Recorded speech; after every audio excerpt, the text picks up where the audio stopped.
ஒருவேளை அந்த லேடி இப்படி கூட நினைச்சிருக்கும். அந்த மாதிரி கதைகள்லாம் இவ்வளவு நாள் எங்க போனீங்கன்னு கேக்குறாங்க. அதனால ஃபர்ஸ்டே நம்ம ஸ்டெப் எடுத்துருவோம். எவ்வளவு ஆனாலும் அந்த லேடியே அலையுது. அவ்வளவு பெரிய வயிறோட அதுவே ஒரு இது என்ன சொல்றது, அவ்வளவு கஷ்டத்துலயும் ஒரு நியாயம் கிடைக்கணும்னு அலையுது. அப்ப பாக்குறவங்களுக்கு எல்லாம் என்ன எனக்கு புரியல. நிறைய பேர் சொல்றாங்க பேட்டியில, அப்படி பெத்துக்கோமா இப்படி பெத்துக்கோ குழந்தை ஓன் இல்லைன்னா பாருன்னு நிறைய பேர் அக்கறைப்படுறாங்க. அக்கறை எல்லாம் நல்லாதான் இருக்கு. அவங்களுக்கு நியாயம் யார் வாங்கி கொடுப்பா? அவங்க இந்த மாதிரி அலைஞ்சா தானே நியாயம் கிடைக்கும். சும்மா வீட்லயே உட்காந்துக்கிட்டா நியாயம் கிடைக்குமா?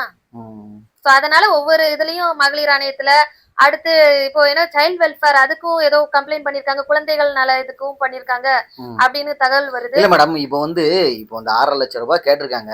இப்ப மாதம்பட்டி நான் எதுக்கு 6.5 லட்சம் ரூபாய் கொடுக்கணும், நான் என்ன தப்பு பண்ணேன் அப்படிங்கிற ஒரு தைரியத்துல தானே அவர் இருக்காரு. கரெக்டுங்களா?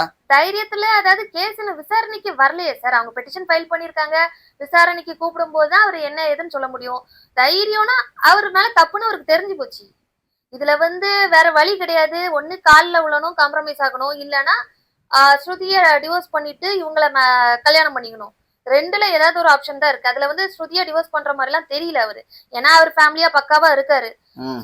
அவர் மாதம்பட்டி ஆவேசப்படதானே செய்வாரு, நான் எதுக்குப்பா கொடுக்கணும் அப்படின்னுட்டு. அவர் மேல தப்பு இல்லைன்னா தானே ஆவேசப்படுவாரு. தப்பு இருக்கும்போது ஒருத்தன் எப்படி ஆவேசப்படுவான்? இப்போ ஒருத்தன் தப்பு பண்ணிருக்கான், பண்ணிட்டு நான் ஏன் கொடுக்கணும் வைக்கணும்னு திருப்பி கூட கொஞ்சம் அவனை நாத்திடுவாங்க. திருப்பி இப்போ ஏதோ 10 பெண்கள் தான் வந்திருக்காங்க நாங்க புகார் கொடுக்க, 20-30 பெண்கள் வர தொடங்கிடுவாங்க. என்ன ஓவரா பேசுறான், இவன் மேல தப்பே இல்லாத மாதிரி பேசுறான்னு நிறையவங்களுக்கு கோவம் வந்துரும். சோ அதனால அப்படி ஸ்மூத்தா ஹேண்டில் பண்றாரு. அது உங்களுக்கு புரியலையா? வாயே திறக்கலன்னு என்ன அர்த்தம்? ஸ்மூத்தா அப்படியே பட்டும் படாம ஹேண்டில் பண்றாரு அவரு.